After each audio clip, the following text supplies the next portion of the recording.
Hello दोस्तों, तो कैसे हैं आप सब। स्वागत है आप सभी का आपके अपने परिवार ऑफिशियल स्टडी अड्डा चैनल पर। हम लोग दोस्त SSC GD के लिए मैथ पढ़ रहे हो, हालांकि आपका पेपर भी साथ में दोस्त इस समय चल रहा है।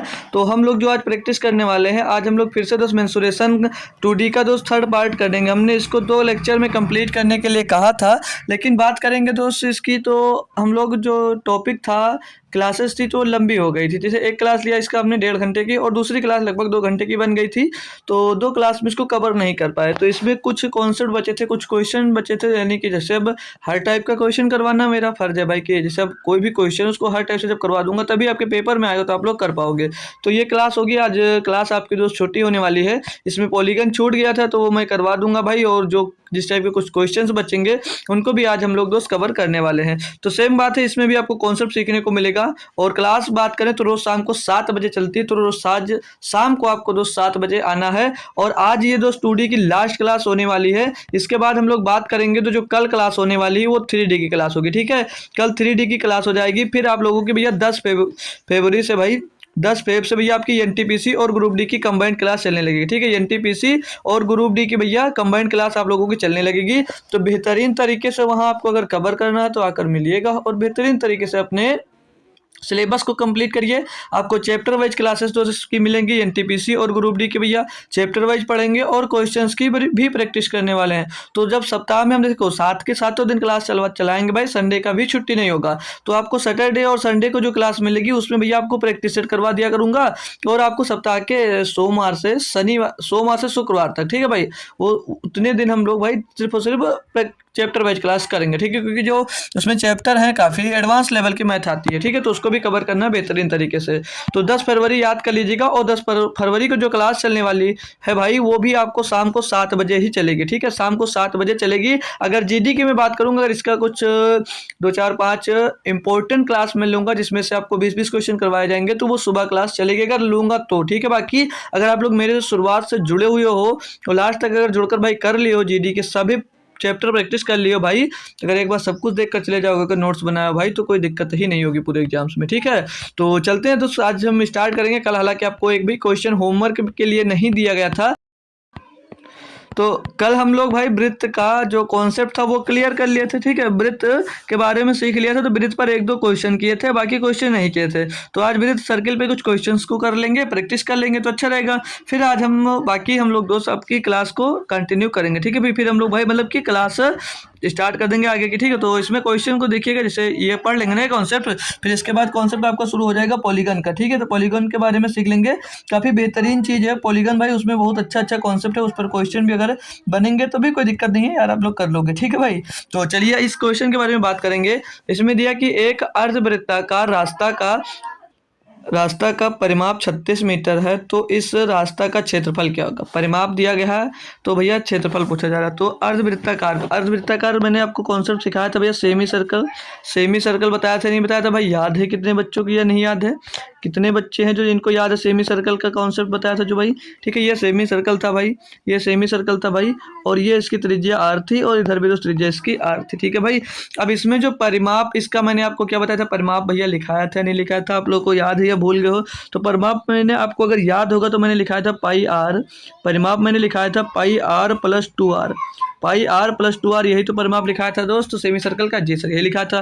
तो इसके बराबर में कितना दिया गया, इसके बराबर में दिया गया 36। तो 36 दिया, इसमें से आप लोग पाई ले लो कामन। ठीक है, इसमें से आप लोग जब पाई कामन ले लोगे, तो अंदर क्या बचेगा, अंदर बचेगा भैया, अंदर पाई R था ना, आर पाई नहीं कामन होगा, सॉरी दोस्त, R कामन होगा यार, R कामन है। R आप लोग कामन ले लोगे तो अंदर बचेगा पाई + 2। तो पाई का मान रख दीजिएगा भैया 22/7, 22/7 मान रख दिया भाई। पाई का मान आप लोग क्या रख दिया 22/7, और प्लस में ये 2 आ जाएगा, और बराबर में दोस्त इधर 36 तो दिया गया। ठीक है भाई, अब इसको और कैलकुलेट करते हैं अगर हम लोग भाई, तो यहाँ पर R हम लोग बाहर कामन लिया, R ऐसे बना लेते हैं। ठीक है, R हमने कामन लिया बाहर, R हमने बाहर कामन लिया, तो इसको अंदर अंदर कैलकुलेट करते हैं। 2 दूनी 4, 22 और 4 में जुड़ेगा, ओ सॉरी 22/7 होता है यार, 22/7, 22/7 प्लस का 2, और बराबर में तो 36 आएगा। ठीक है, अब इसको कैलकुलेट करेंगे तो यहाँ पर ये R आ जाएगा, 7 दूनी 14, 14 22 में जुड़ेगा हो जाएगा 36, 36 बटे में आ जाएगा 7 भैया, बराबर में क्या दिया 36 दिया गया है। अब इसको कैलकुलेट कर यहाँ से आप लोग क्या निकालोगे, आर निकालोगे, क्या रेडियस निकालोगे। तो ये 36 से ये वाला 36 कट जाएगा और 7 उधर चला जाएगा, तो आर बराबर क्या आ जाएगा, 7 आ जाएगा। आर बराबर क्या आ जाएगा, 7 आ जाएंगे। रेडियस यानी कि त्रिज्या क्या हो जाएगी, 7 हो जाएगी। आपसे पूछा तो रास्ता का क्षेत्रफल, तो रास्ते के क्षेत्रफल का फार्मूला आपको याद है या भूल गए भाई, क्या सिखाया था, सेमी सर्कल के क्षेत्रफल का फार्मूला क्या बताया था भैया, याद है या भूल गए, होता भाई 1/2 पाई आर स्क्वायर, ठीक है भाई। और वृत्त का जो मतलब अर्धवृत्त ने पूरा वृत्त होता है उसका फार्मूला होता है पाई आर स्क्वायर, अर्धवृत्त यानी कि आधा हो जाता है, ठीक है भाई। अब इसका 1/2 और पाई का मान रखेंगे 22/7, पाई का मान रख देंगे हम लोग भैया 22/7, और आर आर त्रिज्या कितनी भैया 7 × 7 कर देंगे, ठीक, कितनी 7 मतलब त्रिज्या 7 थी, तो 7 आर स्क्वायर यानी कि 7 का स्क्वायर करना है, तो 7 का 2 बार स्क्वायर कर देंगे भाई। अब काटेंगे एक बार, ये 7 से 7 चला जाएगा, 2 से काटेंगे भैया 11 बार जाएगा, 11 × 7 यानी 77 स्क्वायर मीटर भैया आ जाएगा क्या आपका रास्ते का क्षेत्रफल भाई, रास्ते का क्षेत्रफल मिल जाएगा भाई। मस्त था क्वेश्चन, बेहतरीन था क्वेश्चन, है ना दोस्त। नेक्स्ट क्वेश्चन पे चलें भाई, नेक्स्ट क्वेश्चन पे चलते हैं। कोई दिक्कत कोई परेशानी यहाँ तक तो नहीं है, तो चलते हैं आगे।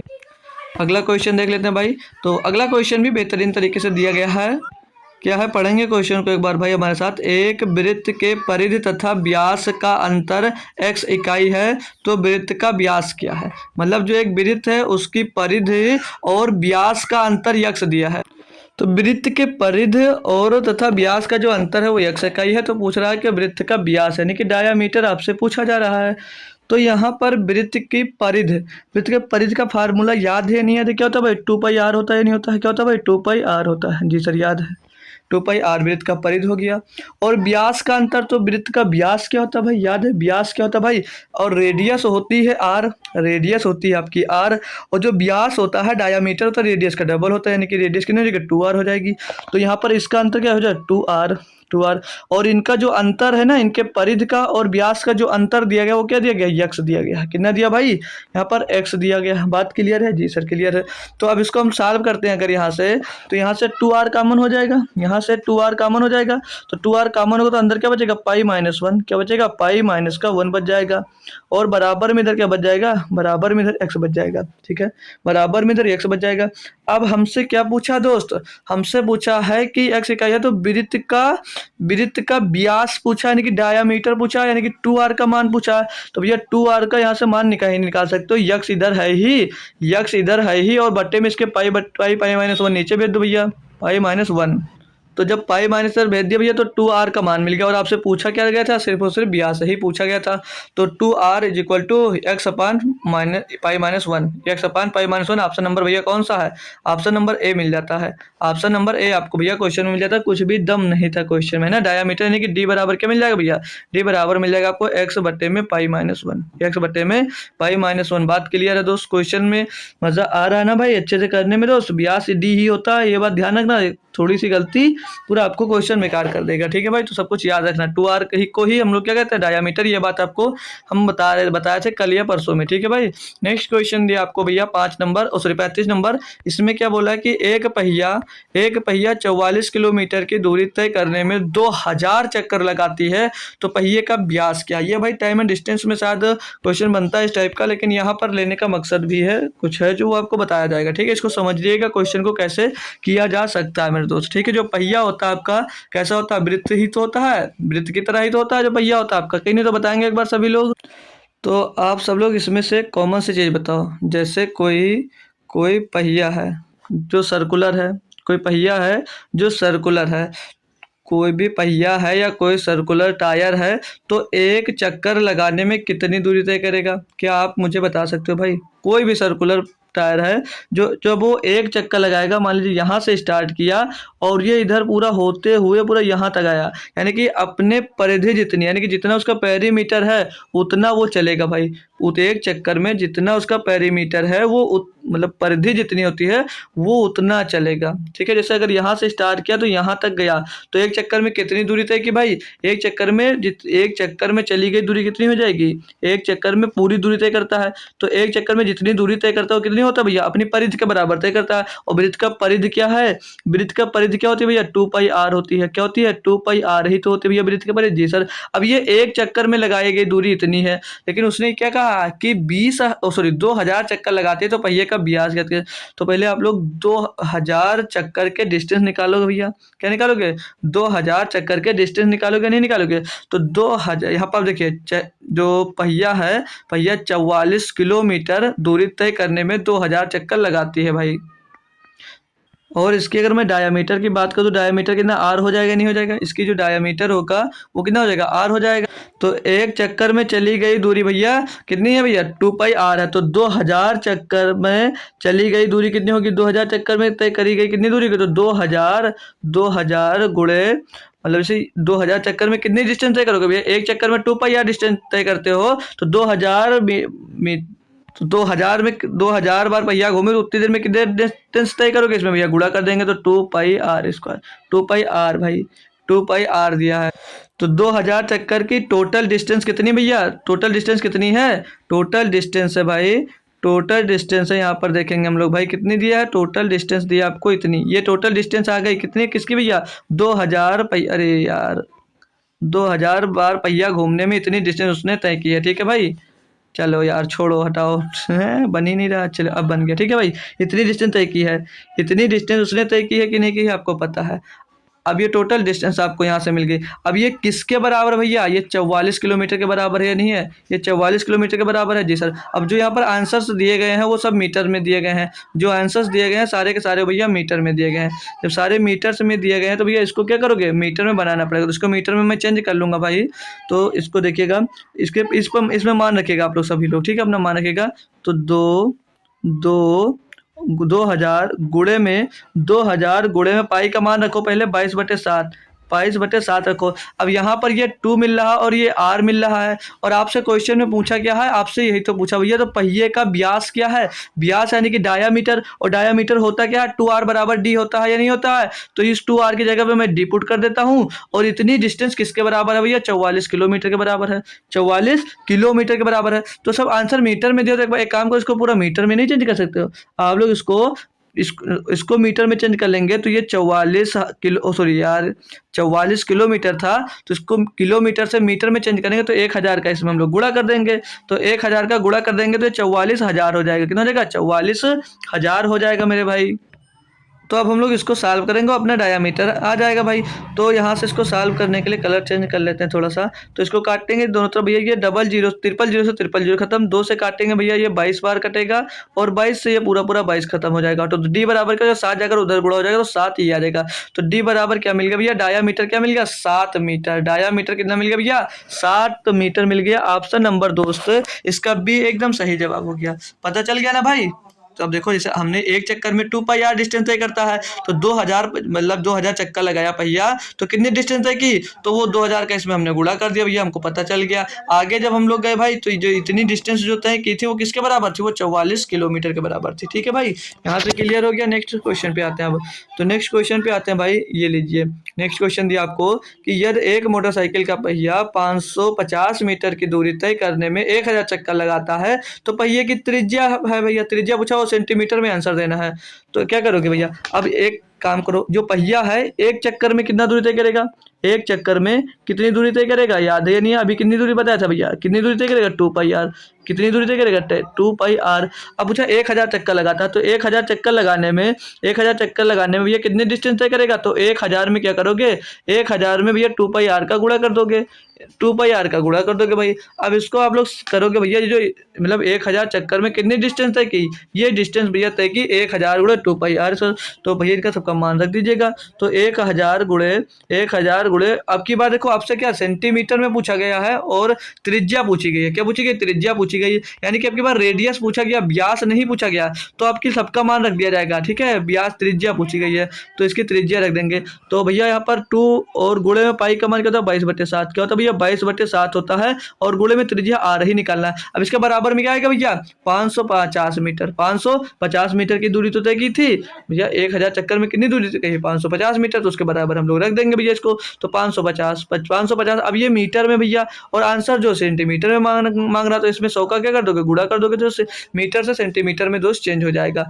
अब इनको करना है आपको सॉल्व, तो ये 3 जीरो और 2 और एक 3 जीरो ये कैंसिल हो जाएगा, और इसको काटेंगे भैया 11 दूना 22 और 11 पीछे 55 आ जाएगा भैया, ठीक है। और इसको सॉल्व करेंगे हम लोग, तो आर बराबर यहाँ से क्या मिल जाएगा, ये 7 जाकर उधर गुणा हो जाएगा, तो 7 पचे 35 और ये 2 दूनी 4, तो बटे में 4 आ जाएगा। तो इसकी रेडियस होगी, जो त्रिज्या होगी कितनी हो जाएगी, वो 35/4 हो जाएगी। लेकिन पॉइंट में आंसर पूछा तो चेंज कर लो इसको, तो 4 अट्ठे 32 बचेगा आपके पास 3 पॉइंट लगाए 30, 4 सत्ते 28, 5 बचा, सॉरी हाँ 2 बचेगा 20 हो जाएगा, 4 पंचे 20 हो जाएगा भैया। तो 8.75 सेंटीमीटर की दूरी भैया वो त्रिज्या है उसकी, किसकी भैया, पहिए की जो त्रिज्या है वो 8.75 सेंटीमीटर है भाई। बात क्लियर है, बात क्लियर है, मस्त एकदम लगा, अच्छा लगा, क्वेश्चन समझ में आ गया। तो नेक्स्ट क्वेश्चन करिएगा, नेक्स्ट क्वेश्चन करिएगा। इसमें क्या दिया है कि एक 21 सेंटीमीटर भुजा वाली वर्ग के अंदर बनी सबसे बड़ी वृत्त का क्षेत्रफल है, और उसके बाद पाई का जो मान दिया गया है वो 22/7 दिया गया। बढ़िया बेहतरीन सा क्वेश्चन है।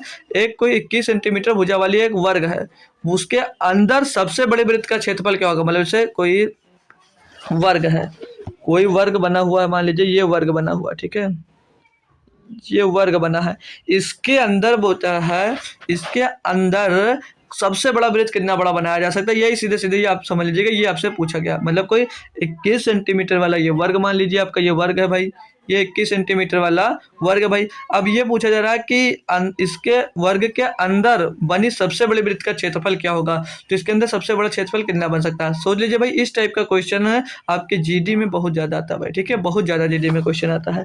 तो इसमें कोई हम वृत्त बनाते हैं, देखते हैं कितना बड़ा वृत्त बन सकता है इसके अंदर, और ऐसा वृत्त बनना है कि भैया चारों के चारों को भैया छुए, वो जो है ना बने वृत्त आपका, वो चारों लाइनों को छुए भाई, ठीक है, चारों लाइनों को छूना चाहिए ना, तभी तो सबसे बड़ा वृत्त वही बन सकता है जो चारों इनके लाइनों को टच करे, ठीक है भाई। अच्छे से बन नहीं रहा, लेकिन आप लोग समझ जाइएगा कि वही होगा भाई, बन ही नहीं रहा यार, टच ही नहीं कर रहा, ये गलत कर रहा है ना अपने साथ भाई। अरे यार चलिए, नहीं हो रहा है, बस समझ लीजिएगा, ठीक है, ले लीजिए, लगभग समझ लीजिए, छू लिया, ठीक है भाई।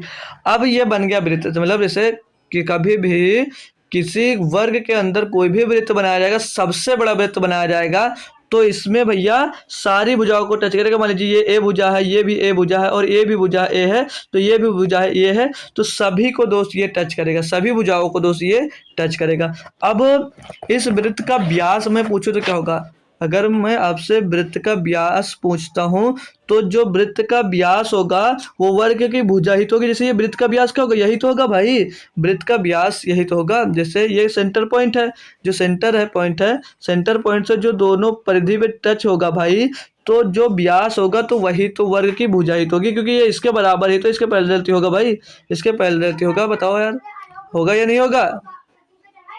यानी कि अगर आप लोग कह सकते हो जो डाया होगी वो डाया बराबर क्या होगा, ए होगा। यानी कि जो वर्ग वृत्त की आपके भैया वृत्त के अंदर जो बने वर्ग है ना, वर्ग के अंदर जो वृत्त बना हुआ है भैया, उसकी जो डायामीटर होगी वो वर्ग के भुजा के बराबर होगी। यानी जो अगर इसकी हमको क्या चाहिए, अगर हमको इसकी रेडियस चाहिए, तो वृत्त की जो वृत्त का एक सॉरी दोस्त, वृत्त नहीं, वर्ग, वर्ग की जो एक भुजा है उसको आधा करना पड़ेगा, तो हमको यहाँ से रेडियस मिल जाएगा। यानी कि अगर मैं बात करूं कि 2r, जैसे डायमीटर को 2r लिख सकते हैं, 2r बराबर क्या a है, तो यहाँ पे रेडियस क्या मिलेगा, रेडियस क्या मिलेगा, a/2 मिलेगा। रेडियस क्या मिल जाएगा, a/2 मिल जाएगा, नहीं मिल जाएगा, रेडियस a/2 मिल जाएगा। अगर 1/2 मिल गया है, तो यहाँ पर क्वेश्चन में क्या कहा था कि एक भुजा एक 21 सेंटीमीटर भुजा वाले वर्ग के अंदर, यानी कि जो ये भुजा है वो कितनी है, 21 सेंटीमीटर की जो भुजा दी गई है, ये कितनी है, 21 सेंटीमीटर की भुजा है। तो ए का मान कितना है, 21, यानी कि आर बराबर क्या हो जाएगा, आर बराबर हो जाएगा 21/2, आर बराबर क्या हो जाएगा 21/2। ये आपका यहाँ से भी क्या मिलेगी, रेडियस मिल जाएगी। आपको डायामीटर मिल गया ना, यहाँ से जो डायामीटर होगा, हमने क्या बताया, जो वृत्त के, अगर आपसे वर्ग के अंदर कोई वृत्त बनाने के लिए बोला जाता है कि सबसे बड़ा वृत्त बनाएगा, तो सबसे बड़ा वृत्त वही बनेगा जो आपका वर्ग होगा उनकी चारों भुजाओं को टच करेगा। जो वर्ग होगा आपका, वर्ग के चारों भुजाओं को भैया आपके वृत्त जो टच करेगा करेगा वही सबसे बड़ा आपका भैया वृत्त यहाँ पर बन जाएगा। तो जो डायामीटर होगा वो वर्ग के भुजा के बराबर होगा दोस्त, ठीक है। तो हमने यहाँ पर कर दिया। अब डायामीटर किसके 2r होता है, डायामीटर रेडियस का डबल होता है। तो यहाँ से हमने r का माने कि त्रिज्या निकालना चाहिए, त्रिज्या निकाले तो a/2 मिल गया। अब एक भुजा हमको 21 सेंटीमीटर की दी गई थी, तो यहाँ पर से हमको रेडियस का मान, यहाँ से हमें रेडियस मिल गया, कितना रेडियस मिल गया हमको 21/2। अब हम लोग फार्मूले की अगर बात करते हैं, हम लोग फार्मूले पे बात करेंगे दोस्त कि इसके मतलब कि क्या पूछा था, अंदर बनी सबसे बड़ी वृत्त का क्षेत्रफल बताइए, तो वृत्त का क्षेत्रफल निकाल लीजिएगा। और वृत्त के क्षेत्रफल का फार्मूला तो आपको याद ही होगा, क्या होता है, पाई आर स्क्वायर का था। पाई आर स्क्वायर, तो पाई का मान कितना 22/7, और आर त्रिज्या कितनी मिली 21/2 मिली है। तो 21/2 का स्क्वायर यानी कि 21/2 गुणे 21/2 आ जाएगा भाई, 21/2 यानी कि 21/2 आ जाएगा। अब इसको कैलकुलेट करना है, अगर हम लोगों को थोड़ा काटा पीटी करेंगे, 7 से काटेंगे 3 बार चला जाएगा, 2 से काटेंगे भैया 11 बार चला जाएगा। तो 11 का गुणा 3 में करेंगे, 11 33 आ जाएगा, और इधर गुणे में 21 आएगा, और बट्टे में जो 2 बचा भैया ये भी आ जाएगा। इसको सॉल्व करेंगे हम लोग, तो 21 या 63 का 3 आ जाएगा, हासिल आ जाएगा 6, 21 या 63 में 6 जुड़ेगा 69 आ जाएगा, और बट्टे में दोस्त 2 आ जाता है, तो 2 3 6 हो जाएगा, 2 चौके 8 हो जाएगा, एक बचेगा भैया 13 हो जाएगा, 2 छंग 12, एक बटे बचेगा, एक बट्टे में 2 आ जाएगा। तो 346 बट्टे 46 सही, 1/2 इसका दोस्त सही जवाब आ जाएगा। किसमें दिया भैया, किसमें दिया, तो ये आंसर नंबर आपको सी में दिया गया है, ठीक है। ये आंसर नंबर आपको सी में दिया गया, तो ऑप्शन नंबर सी इसका सही जवाब हो जाता है भाई। क्लियर है, कुछ दम नहीं था क्वेश्चन में, बहुत आसानी से आप लोग इसको भैया कर सकते थे, कोई दिक्कत कोई परेशानी नहीं है, ठीक है भाई। आपसे क्या पूछा भैया, 21 सेंटीमीटर वाले वर्ग पूछा, आपने बना दिया। वृत्त उसके अंदर पर सबसे बड़ा कौन सा बन सकता है, तो आपने चारों भुजाओं को टच करते हुए एक वृत्त बना दिया, वही सबसे बड़ा हो जाएगा। अब इसका जो डायामीटर था वो डायामीटर कितना था भैया, उसके भुजा के बराबर था। बात क्लियर है भाई, यहाँ तक कोई दिक्कत कोई परेशानी नहीं था। तो अब नेक्स्ट क्वेश्चन करते हैं भाई, अब नेक्स्ट क्वेश्चन करते हैं भाई। हर टाइप का क्वेश्चन मैं करवा दूंगा जितने आपके बन सकते हैं भाई। अब यहाँ पर क्या दिया है कि एक वर्ग 8 सेंटीमीटर त्रिज्या वाले वृत्त के अंदर खींचा गया है, तो वर्ग का क्षेत्रफल, यानी कि जो अब की बार वृत्त जो बना है ना, वृत्त के अंदर भैया है, मतलब वृत्त के अंदर अब की बार वर्ग बना दिया गया है, वृत्त के अंदर अब की बार वर्ग बना दिया गया है। तो यहाँ पर इसके लिए पहले एक कंडीशन में लिखा दूं, या चलो कंडीशन में नहीं लिखवाता हूँ, 1 मिनट पहले बना देता हूँ डायग्राम जो बोला गया है। जैसे कोई वृत्त दिया गया, मान लीजिए वृत्त दिया गया है, कोई ये वृत्त है भाई, ठीक है, ये आपका वृत्त दिया गया, इतना बड़ा नहीं वृत्त है भाई, छोटा है, ठीक है। ये वृत्त दिया गया, मान लीजिएगा बीच में बना लो ना थोड़ा, ताकि उसमें जो बताना है, ठीक है। ये कोई वृत्त दिया गया है, अरे भाई अच्छे से बनेगा नहीं एक बार में कभी, ठीक है। ये कोई वृत्त दिया गया है, और इस वृत्त के अंदर एक वर्ग बनाया गया है, इस वृत्त के अंदर एक वर्ग बना है, कुछ इस टाइप सा, ठीक है। बन नहीं रहा भाई, क्या हो गया यार, नजर लग गई क्या किसी की, हाँ ये बन गया, ठीक है भाई। थोड़ा ऊपर चला जा टच करते हुए यार, अब की बार बन जाएगा, ठीक है। ऐसा कोई मान लीजिएगा वर्ग बना हुआ, अगर चारों नहीं बराबर तो मान लीजिएगा यार, ठीक है, ठीक है। ये व्यास बना हुआ है। अब यहाँ पर 8 सेंटीमीटर त्रिज्या वाला एक वृत्त था, ठीक है, उसके अंदर खींचा गया है, तो जो एक वर्ग 8 सेंटीमीटर त्रिज्या वाले वृत्त के अंदर खींचा गया, तो वृत्त का जो व्यास होगा ना, जो वृत्त का व्यास होगा मेरे दोस्त, ये जो वृत्त का, अरे यार यहाँ पर जो ये विकर्ण होगा किसका, वर्ग का जो विकर्ण होगा वो किसके बराबर होगा, वो वृत्त के व्यास के बराबर होगा। जो लिख देता हूँ ना मैं यहाँ पर, जो इसका व्यास होगा वृत्त का, वो व्यास किसके बराबर होगा, वो विकर्ण के बराबर होगा। जो आपके भैया वृत्त का जो व्यास है वो भैया वर्ग के विकर्ण के बराबर होगा, वो वर्ग के विकर्ण के बराबर होगा। ये बात याद रखना भाई, ये बात हमेशा याद रखना, जो व्यास है ना, जो व्यास है भैया वो विकर्ण के बराबर होगा। ये बात आप लोग हमेशा याद रखेंगे, ठीक है भाई, ये बात याद रखेंगे, ठीक है। बन जा मेरे दोस्त, चलिए हटाइए लीजिए, ठीक है। अब ये व्यास मिल गया, व्यास बराबर क्या है, विकर्ण है। अब यहाँ पर आएंगे हम लोग, इसमें क्वेश्चन में क्या दिया था कि एक वर्ग 8 सेंटीमीटर त्रिज्या वाले वृत्त के अंदर खींचा गया है, यानी कि जो वृत्त की त्रिज्या है, जो वृत्त की त्रिज्या वो कितनी दी गई है, वृत्तियां दी गई है भैया 8 सेंटीमीटर, लेकिन यहाँ पर व्यास है भैया, व्यास, तो व्यास क्या होता है, व्यास डायामीटर क्या होता है, डायामीटर भैया यही तो होता है 2r होता है, नहीं होता है जी सर। तो यहाँ पर जो 8 सेंटीमीटर दिया है त्रिज्या ही तो दी गई है जी सर, तो 2 गुणे 8 कर देंगे, 2 गुणे 8 कर देंगे तो 2 अट्ठे 16 आ जाएगा। अब ये 16 क्या आएगा, व्यास आ गया नहीं आ गया, व्यास आ गया नहीं आ गया। अब लोग बताएंगे एक बार कि यहाँ से आपको व्यास मिल गया। अब यहाँ से आपको जब व्यास मिल गया तो व्यास किसके बराबर है, विकर्ण के बराबर या नहीं है, व्यास किसके बराबर है, विकर्ण के बराबर है, यानी कि व्यास अगर 16 है तो विकर्ण भी कितना होगा, तो विकर्ण भी मेरे लाल, विकर्ण भी मेरे लाल 16 ही होगा। अब क्या पूछा था, तो वर्ग का क्षेत्रफल, अब वर्ग का क्षेत्रफल क्या होगा, आपको एक डायरेक्ट फार्मूला लगाया गया था, अगर भुजा दिया होगा तो भुजा का स्क्वायर बटे कर देते थे भैया, भुजा का स्क्वायर भैया आपका क्षेत्रफल हो जाता था। अगर विकर्ण दिया होता था तब कौन सा फार्मूला बताया था, लगा लेना। अगर विकर्ण दिया होगा तो विकर्ण दिया होगा, तो विकर्ण दिया होगा तो विकर्ण अगर दिया तो क्या फार्मूला लगा था, विकर्ण का स्क्वायर, विकर्ण का स्क्वायर बटे में 2 विकर्ण का स्क्वायर बटे में 2 कर देंगे, तो विकर्ण कितना 16, 16 के स्क्वायर में 256, 256 बटे में 2, 2 से काटेंगे 128 आ जाएगा, 128 स्क्वायर फीट आपका दोस्त आ जाएगा। ठीक है, स्क्वायर फीट आ जाएगा। बात क्लियर है दोस्त, बात क्लियर। ये डायरेक्ट फार्मूला आपको मैं बताऊं दोस्त, तो मैं जब आपको वृत्त पढ़ाया उसमें लिखाया था भाई ये बात, सॉरी वर्ग पढ़ाया था जब आपको भैया लिखाया था, तो आपसे मैंने ये एक बात बताया था, आप लोगों को शायद याद हो, जब वर्ग पढ़ा रहे थे ना तो हमने 2 तरह से क्षेत्रफल इसका निकाला जाएगा। मतलब जब भुजा दी जाएगी तो एरिया निकालने के लिए मैंने क्या बताया था कि भुजा स्क्वायर कर देना, एरिया निकालने के लिए भुजा, ओ सॉरी यार, भुजा स्क्वायर कर देना जब आपको भुजा दी जाएगी। और जब आपको मैंने बताया था अगर विकर्ण दिया जाएगा, जब आपको विकर्ण दिया जाएगा तो उसके लिए मैंने आपसे क्या कहा था, आप लोग कर देना भैया विकर्ण का स्क्वायर, क्या कर दीजिएगा, विकर्ण का स्क्वायर कर देना भैया, और बटे में 2 कर दीजिएगा, बस आपका आंसर दोस्त आ जाएगा यहाँ से। तो बात क्लियर हो गई आपको भैया। तो अब नेक्स्ट क्वेश्चन पे जाएं, अब नेक्स्ट क्वेश्चन पे जाएं। तो नेक्स्ट क्वेश्चन क्या, अब मैं एक टॉपिक पे जाता हूँ, पॉलीगन यानी कि बहुभुज। आपको बहुभुज बता देता हूँ भाई, बस बहुत बड़ा क्लास नहीं होगी आज की, अब ये 15-20 मिनट का टॉपिक अभी और बचा हुआ। तो अब पॉलीगन क्या होता है, बहुभुज क्या होता है, ये समझ लीजिएगा, बस आपका क्वेश्चन हो जाएगा। समझ लीजिए बहुभुज अगर आप समझ गए तो बढ़िया से आप लोग को समझ में आ जाएगा, कॉन्सेप्ट का बहुभुज का समझ में आ गया तो अच्छा हो जाएगा। तो क्या होता है भैया कि 3 या 3 से अधिक भुजाओं वाली, 3 या 3 से अधिक भुजाओं वाली आकृति को बहुभुज बोलते हैं। ठीक है, या आप लोग लिख लीजिएगा इसको एक बार, तो नोट कर लिए, हम लोग लिख रहे हैं भाई, लिख रहे हैं, इसको ध्यान से लिख लीजिएगा कि बहुत ज़रूरी बात बता रहा हूँ भाई, बहुत अच्छी चीज़ सिखा रहा हूँ, याद कर लीजिएगा कि 3 या, लिख लीजिएगा 3 या, अभी आपके मन में एक सवाल आएगा वो भी मैं बताऊंगा, 3 या 3 से, 3 या 3 से अधिक, 3 या 3 से अधिक, 3 से, 3 या 3 से अधिक, 3 या 3 से अधिक भुजाओं वाली, 3 से अधिक भुजाओं वाली, भुजाओं या क्लोज यानी कि घिरी, लिख लो घिरी, घिरी हुई, घिरी हुई 3 या 3 से अधिक भुजाओं से घिरी, भुजाओं वाली, नहीं यार हटाओ, क्या लिख दिया भाई,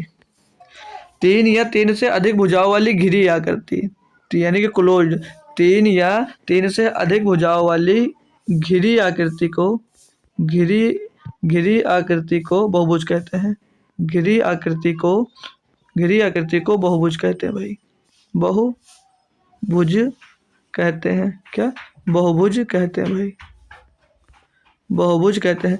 अब आपके मन में एक क्वेश्चन ये बन रहा होगा कि त्रिभुज भी तो 3 भुजाओं वाली होती है तो उसको बहुभुज क्यों नहीं कहते हैं। ठीक है, आपसे आपके मन में ये सवाल बनना सहज है भाई।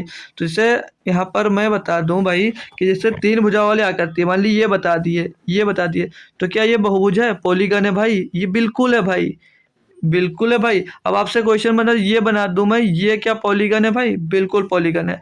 ये बना दी जाए भाई, ये बना दी जाए, ये बना दी जाए, ये भी पॉलीगन है। तो सब पॉलीगन है भैया, पॉलीगन मतलब बहुभुज, यानी कि जिसकी बहुत सारी भुजाएं, मतलब 3 से 3 भुजाओं या उससे अधिक वाली जितनी भी आकृति होंगी वो सब बहुभुज होगी। यानी कि 3 भुज हो, 4 हो, 5 भुज हो, 6 भुज हो, 7 भुज हो, 8 भुज हो, 1000 भुज है, उसको भी आप लोग पॉलीगन यानी कि बहुभुज ही बोलोगे। क्या बोलोगे?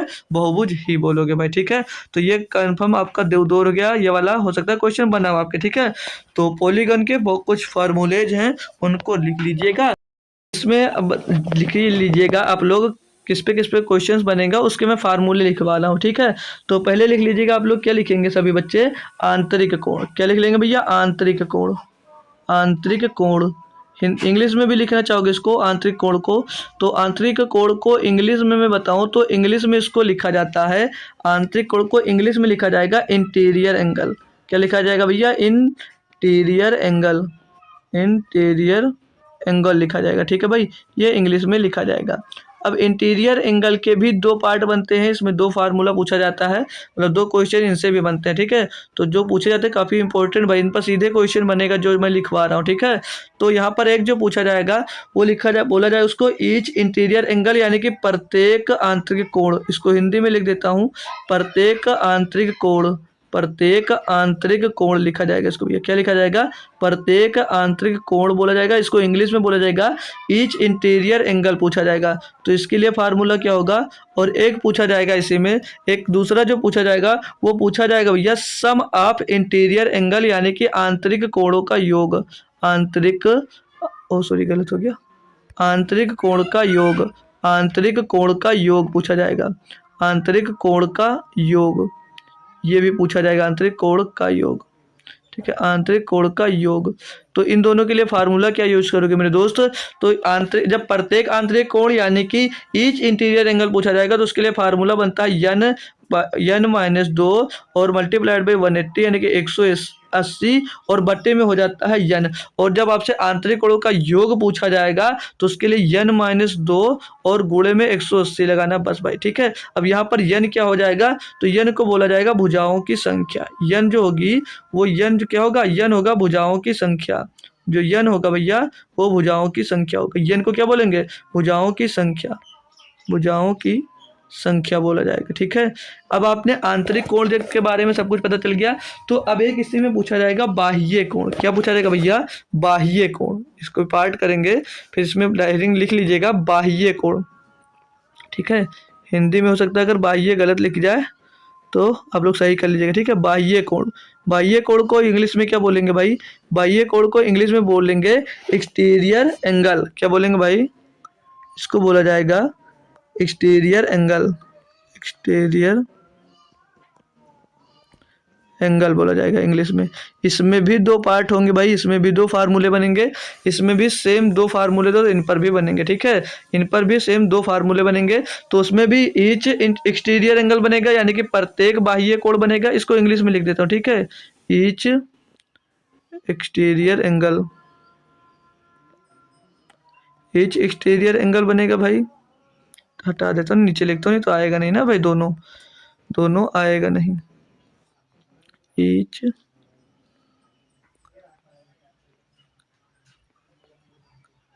Exterior angle, each exterior angle होगा। और एक होगा, एक इसी में अभी आपको जो बताया ना सम ऑफ आंतरिक कोण लिखा था ना, तो इसमें एक दूसरा जो इसमें कोण बनेगा वो सम ऑफ एक्सटीरियर एंगल, यानी कि मतलब कि बाह्य कोणों का योग होगा। यानी कि लिख लीजिए, इंग्लिश में लिखोगे sum of exterior angle, sum of exterior angle, ठीक है, ये होगा। अब इनके लिए फार्मूला क्या होगा? तो अगर ईच इंटीरियर एक्सटीरियर एंगल दिया गया भाई तो उसके लिए लगाना होगा आपको 360 अपान में 2 n हो जाएगा, 360 डिग्री अपान में n हो जाएगा, 360 अपान में n हो जाएगा। ये हो जाएगा ईच एक्सटीरियर एंगल के लिए। और सम ऑफ अगर एक्सटीरियर एंगल निकालना आपको भाई तो उसके लिए 360 हो जाएगा, सिर्फ क्या हो जाएगा भैया? 360 डिग्री हो जाएगा। अब यहाँ पर भी जो n होगा भैया वो नंबर ऑफ भुजा होगा, ठीक है, नंबर ऑफ भुजा होगा, यानी कि भुजाओं की क्या होगी भैया? संख्या होगी, ठीक है। भुजाओं की संख्या, भुजा को क्या बोला जाता है दोस्त? नंबर ऑफ साइड, ठीक है, नंबर ऑफ साइड यहाँ पर आ नहीं रहा, लिख लीजिएगा, ठीक है, भुजाओं की संख्या हो जाएगा नंबर ऑफ। बात क्लियर है भाई, बात क्लियर, इतना आप लोग स्क्रीनशॉट करिए। और इसमें मैं कुछ और जो बनेगा उसको भी लिखवा देता हूँ, विकर्णों की संख्या, ठीक है भाई, विकर्णों की संख्या, इसको मैं हटा रहा हूँ, ठीक है। इसमें लिखा जाएगा एक विकर्णों की संख्या, क्या लिखा जाएगा भैया, विकर्णों की संख्या या विकर्ण की संख्या लिख लीजिएगा, विकर्ण की संख्या। इंग्लिश वाले लिखना चाहे तो लिख लीजिएगा नंबर ऑफ विकर्ण, ओ सॉरी नंबर ऑफ डायगोनल्स, ठीक है, नंबर ऑफ डायगोनल्स लिख लीजिएगा। तो उसके लिए फार्मूला क्या होगा, विकर्ण की संख्या का निकालना भाई, तो n इंटू n माइनस 3 और अपान में 2 हो जाता है आपके 2, ठीक है। इससे क्या निकाला जाएगा, इससे निकाला जाएगा विकर्णों की संख्या। अगर आपसे भैया n की बात करूं यहाँ पर भी, तो यहाँ पर भी नंबर ऑफ साइड्स होगा, यानी कि भुजाओं की संख्या होगा, ठीक है होगा भैया, n भी यहाँ पर भुजाओं की संख्या होगा, क्या होगा, भुजाओं की संख्या होगा। बात यहाँ तक क्लियर है, सारी बात क्लियर हो गई दोस्तों ना। तो अगर आपसे आंतरिक कोण की बात करेगा, किसकी, जब आंतरिक कोण की बात करेगा, इंटीरियर एंगल की बात करेगा, तो ईच पार्ट की बात करेगा, तो उसके लिए n-2 और मल्टीप्लाइड बाई 180 अपान में 2 n करना है। और जब सम ऑफ इंटीरियर एंगल की बात करेगा, यानी कि आंतरिक कोणों का योग पूछेगा, तो उसके लिए सिंपल सा फार्मूला n-2 इंटू 180 पूछेगा भैया। और जब बाह्य कोणों का योग पूछा जाएगा, तो उसके लिए सिर्फ और सिर्फ 360। और भैया प्रत्येक बाह्य कोण का, जब प्रत्येक बाह्य कोण पूछा जाएगा, उसके लिए 360 बाई n करना, ठीक है भाई। तो याद करिएगा, आप क्वेश्चन में करवाता हूँ, वहां पर आपका क्लियर करता जाऊंगा जो भी कॉन्सेप्ट बचेगा, ठीक है भाई। तो चलिए क्वेश्चन पे आ जाएगा। अब ये क्वेश्चन दिया गया है, इसका बताइएगा आंसर क्या होगा भाई। दिया कि एक सम अष्टभुज का प्रत्येक आंतरिक कोण, प्रत्येक भूल भैया, एक सम अष्टभुज, अष्टभुज का मतलब है कि बता या नहीं बता, यानी कि 8 भुजाओं वाला, क्या भैया, 8 भुजाओं वाला। अष्टभुज का मतलब जो है ना वो 8 भुजा, 8 भुजा। अगर यहाँ पर आपसे बोलता कि सप्तभुज, क्या बोलता, सप्तभुज, सप्तभुज बोले, सप्तभुज, तो सप्तभुज यानी कि 7 भुजा वाला।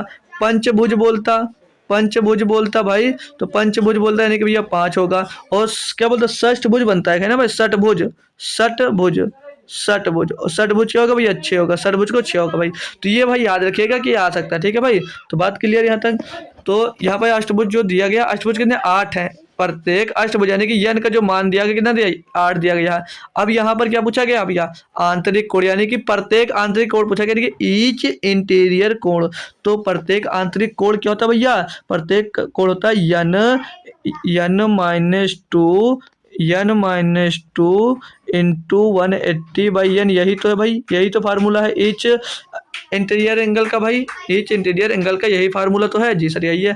तो अब यहाँ पर n का मान क्या, 8 भुज का, तो n का मान 8, 8 हमने पहले तो भुजाओं की संख्या, तो 8 का 8 माइनस 2, और ये भाई यहाँ पर नीचे 2 नहीं लिखा जाएगा यार, नीचे 2 नहीं होगा भाई, नीचे नीचे n होगा, ठीक है। तो n का मान 8 है, 8 में से 2 जाएगा, यहाँ पर 6 बचेगा, लिख लीजिएगा पूरा पूरा, 8 माइनस का 2 गुणे में भैया 180 हो जाएगा, बट्टे में 8 आ जाएगा, तो घटेगा 6 गुणे में 180 आ जाएगा, और बट्टे में 2 यहाँ पर 8 आ जाएगा। इसको करेंगे आप लोग सॉल्व भैया, इसको आप लोग करेंगे सॉल्व, तो 2 से काटेंगे 3 बार जाएगा, 2 से इसको काटेंगे 4 बार जाएगा, ठीक है। ये 4 से कट जाएगा, पूरा पूरा नहीं कटेगा, 4 से काटेंगे इसको, तो 4 चौक 16, 4 पंचे 20, 45, तो 45 दिया 135, 45 दिया 135 डिग्री भैया आंतरिक कोण हो जाएगा, ठीक है। प्रत्येक आंतरिक कोण कितने का होगा, 135 डिग्री का होगा, जिसकी 8 भुजाएं होंगी। बात क्लियर है, क्वेश्चन क्लियर है दोस्त, कोई भी दिक्कत कोई भी परेशानी इसमें नहीं है। तो नेक्स्ट क्वेश्चन देता हूँ, उसको करके बताइएगा। ये क्वेश्चन क्या होगा आप लोग बताएंगे, खुद से एक बार कोशिश करेंगे कि इसका क्या, इस क्वेश्चन का आंसर क्या हो सकता है भाई। जैसे दिया है ना कि यदि एक नियमित बहुभुज के प्रत्येक आंतरिक कोणों का जो माप है वो 150 डिग्री है, तो इसके विकर्णों की संख्या क्या होगी भाई। अब यहाँ पर आपको मैं बता दूं, यहाँ पर ये आंतरिक कोण का मान दे दिया गया है और इसके विकर्णों की संख्या पूछी जा रही है। क्या पूछी जा रही है भैया, विकर्णों की संख्या पूछी जा रही है। तो विकर्णों की संख्या का तो फार्मूला आपको क्या लिखा है, याद है, भूल गए। विकर्णों की संख्या के लिए फार्मूला लिखा है n इंटू n-3 अपान में 2। विकर्णों के लिए यही, विकर्णों की संख्या निकालने के लिए यही फार्मूला तो लगाया, जी सर लगाया। तो यहाँ पर पहले हमको n पता करना पड़ेगा, तो n कहाँ से निकलेगा, वो इंटीरियर एंगल से, यानी कि आंतरिक कोण से निकलेगा। तो प्रत्येक आंतरिक कोण की बात किया गया, प्रत्येक आंतरिक कोण क्या होता है भैया, n-2 इंटू 180 अपान में 2 n होता है, और बराबर में 150 डिग्री दिया, यही तो दिया भैया। आप लोग कंफर्म कर देंगे भाई, जी सर यही दिया है। तो यहाँ से n निकालेंगे, तो ये 0 से आपका 0 कट जाएगा, और n जाकर 15 में गुणा हो जाएगा, और 18 अंदर मल्टीप्लाई होगा, तो यहाँ पर क्या हो जाएगा, ये 18 n हो जाएगा, 18 n हो जाएगा, और माइनस का 18 दूना 36 हो जाएगा, बराबर में इधर 15 यन हो जाएगा। क्या हो जाएगा? 15 यन हो जाएगा। तो अब हम लोग 15 यन को 18 यन की तरफ लाएंगे तो भैया इधर उधर प्लस के तरह का घट जाएगा तो 3 यन बचेगा। कितना बचेगा? 3 यन बचेगा। और इधर भैया 36 को उधर ले जाएंगे तो प्लस का हो जाएगा 36। तो यन बराबर क्या आ जाएगा भैया? यन बराबर आ जाएगा 3 से काटेंगे इसको, 3 करना 3 3 दूनी 6, तो यन का मान 12, यानी कि भुजा कितनी आ गई? 12 भुजा आ गई। तो विकर्णों की संख्या निकालना यहाँ पर फार्मूला में रख दीजिएगा इनको, ठीक है, इनके फार्मूले रख दीजिए। तो यन का मान 12, तो यानी कि 12 और गोले में माइनस 3 12 माइनस 3 तो गोले में 9 आ जाएगा, और बट्टे में तो क्या आ जाएगा? 2, तो 2 छंग 12 6 नहीं 54। ये क्या आ जाएगा? विकर्णों की संख्या कितनी हो जाएगी? 54। कितने विकर्ण होंगे इसके अंदर? 54 विकर्ण होंगे, नहीं होंगे? बात बताएंगे, बात क्लियर है? मजा आ रहा है ना भाई? यानी कि आकृति में भुजा कितनी होंगी भैया? आकृति में कितनी भैया विकर्ण है भैया? 54। 54 भुजाएं होंगी भैया, 54 विकर्ण होंगे। सोच लो कैसी आकृति बनी होगी। हाँ भाई, कितनी बड़ी आकृति बनी होगी जिसमें ये 54 विकर्ण है। दिया कि यदि एक समबाहु, भाई क्वेश्चन जो दिया गया अच्छे से पढ़िएगा। बोला कि यदि एक समबाहुभुज का प्रत्येक अंतःकोण समकोण के 3/5 गुना है, भुजाओं की संख्या क्या है? भुजाओं की संख्या पूछा गया भाई, बताएंगे भाई? कोई बताएगा भाई? तो भैया यहाँ पर क्या बोला जा रहा है कि प्रत्येक अंतःकोण, प्रत्येक अंतःकोण क्या होता है भैया? अभी जो वही प्रत्येक आंतरिक कोण की बात ही कर रहा है। ये क्या फार्मूला पड़ता है भैया? n-2 इंटू 180 अपान में 2 यन हो जाएगा। आगे क्या कहा है कि यदि एक समबाहुभुज का प्रत्येक आंतरिक या अंतः कोण समकोण के 3/5 गुना है। अब भैया यहाँ पर जो ये है ना भाई, जो एक समबाहुभुज का प्रत्येक आंतरिक जो कोण है वो दो समकोण के 3/5 गुना है। तो दो समकोण के 3/5 गुना के बराबर है भैया भुजा के संख्या है। अब यहाँ पर इसके बराबर में तो एक समकोण कितना होता भाई? एक समकोण कितना होता है? तो याद ही नहीं है। तो एक समकोण जो होता है वो 90 डिग्री का होता है, नहीं होता है? एक जो समकोण होता है वो 90 डिग्री का होता नहीं है। जैसे एक समकोण जो 90 डिग्री का है, यहाँ पर दो समकोण बोला है तो दो समकोण यानी कि कितना हो जाएगा? 180 डिग्री। दो कोण कितना हो जाएगा? 180 डिग्री हो जाएगा, नहीं हो जाएगा? यानी कि दो कोण इसके 180 डिग्री के 3/5 गुना है। इसके 3/5 गुना 180 के 3/5 गुना है। तो अब इसको कैलकुलेट कर लीजिएगा भैया, यहाँ से n के मान मिल जाएगा भुजाओं की संख्या। तो 5 इसको काटेंगे भैया 36 बार जाएगा। लेकिन ये एक काम करिए देखो रुको, इसको 180 से 180 काट दीजिएगा। 180 से हम लोग इसको 180 को पूरी तरह से काट देंगे। 5 का इधर मल्टीप्लाई करा देंगे भाई, इधर क्या हो जाएगा? 5n-2 मिल जाएगा। n इधर मल्टीप्लाई हो जाएगा तो 3n हो जाएगा। तो यहाँ से 5n-5 दूनी 10 बराबर में क्या हो जाएगा? 3n हो जाएगा। तो n को इस साइड में भेज दीजिएगा आप लोग, 3n को इधर भेज देंगे 5n की तरफ, तो इधर क्या बचेगा? 2n बचेगा और 10 को उधर भेज देंगे तो 10 आएगा 2, n बराबर 10 और 2 पंचे 10, 2 पंचे 10, तो n बराबर कितना आएगा? 10 आएगा। यानी कि भुजाओं की जो संख्या होगी वो कितनी होगी? 5 होगी भाई। बात क्लियर है? बात क्लियर है भाई? मजा आया क्वेश्चन में? अच्छा से समझ में आ गया ना मेरे दोस्त? आप लोग बताएंगे अच्छा से, आप लोगों को समझ में आ गया ना? कोई दिक्कत भी नहीं है इसमें, कोई परेशानी भी नहीं है ना मेरे दोस्त? कोई दिक्कत कोई परेशानी ना हो तो आगे की ओर ले चलते, दूसरे क्वेश्चन पे ले चलता हूँ। तो लीजिएगा, अगला क्वेश्चन है, आप लोग करके बताइएगा इसको। अगले क्वेश्चन को आप लोग करके खुद से बताएंगे इसका आंसर क्या होगा। अब इसमें कैसे क्या क्वेश्चन दिया है कि बहुभुज की भुजाओं की संख्या, भाई ये क्या हो, बड़ा हो गया क्या? ओ देखो लिखा कुछ है, पढ़ा और कुछ रहे हैं, ठीक है। क्या दिया है कि यदि किसी बहुभुज का बाह्य कोण 45 डिग्री है। दूसरे क्वेश्चन में पहुंच गए भाई, ये क्वेश्चन ही थोड़ा सा गलत दिया क्या? चलो कोई बात नहीं, 1 मिनट रुक जाइएगा, थोड़ा लीजिएगा, आप क्वेश्चन पढ़िएगा, ठीक है। थोड़ा क्वेश्चन ही गायब हो गया था।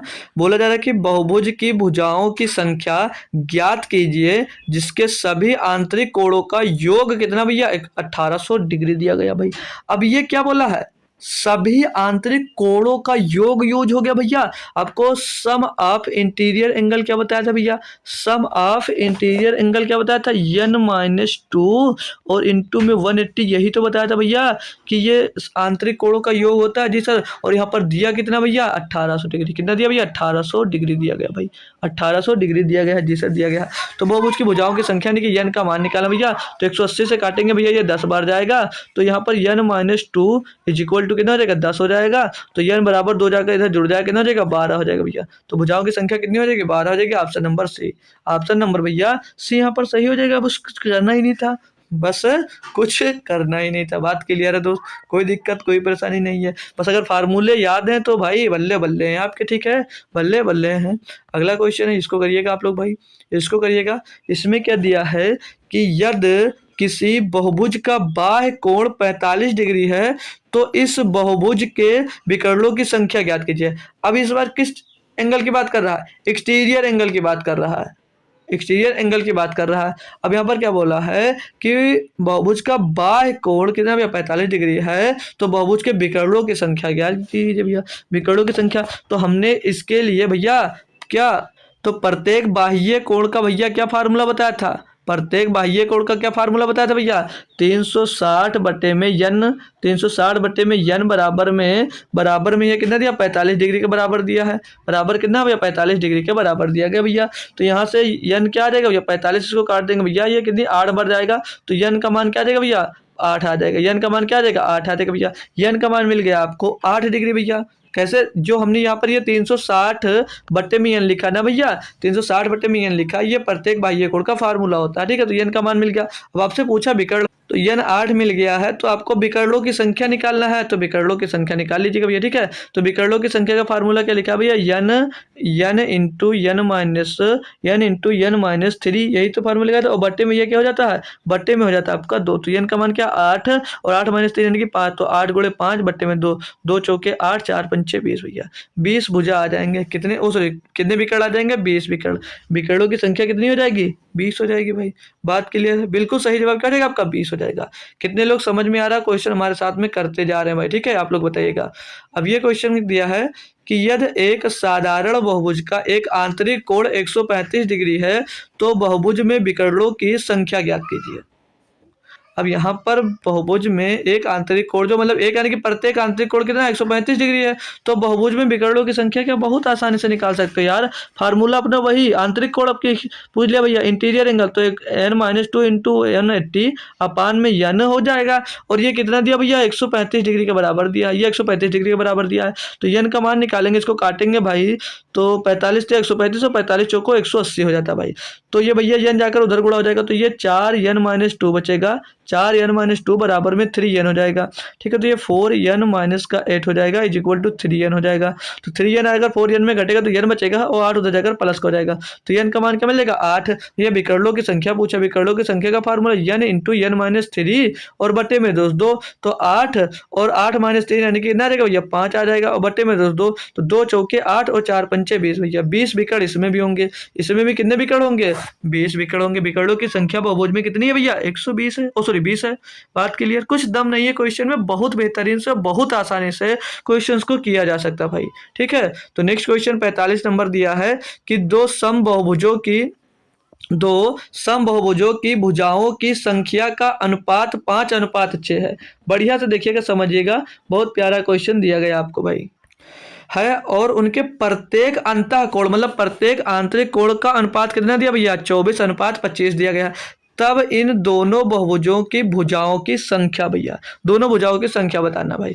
इसको तुरंत भी किया जा सकता है और फार्मूले से कैसे किया जा सकता है, तो पहले फार्मूले से समझ लीजिएगा, फिर तुरंत वाला बता दूंगा। अब इनमें जो भुजाओं की संख्या है, भुजाओं की संख्या 5:6 दिया, अनुपात में दिया, तो संख्या हम लोग मान लेंगे कि 5x, और दूसरी संख्या को मान लेंगे 5x, दूसरी संख्या को मान लेंगे 6x, ठीक है, संख्या मान लिया।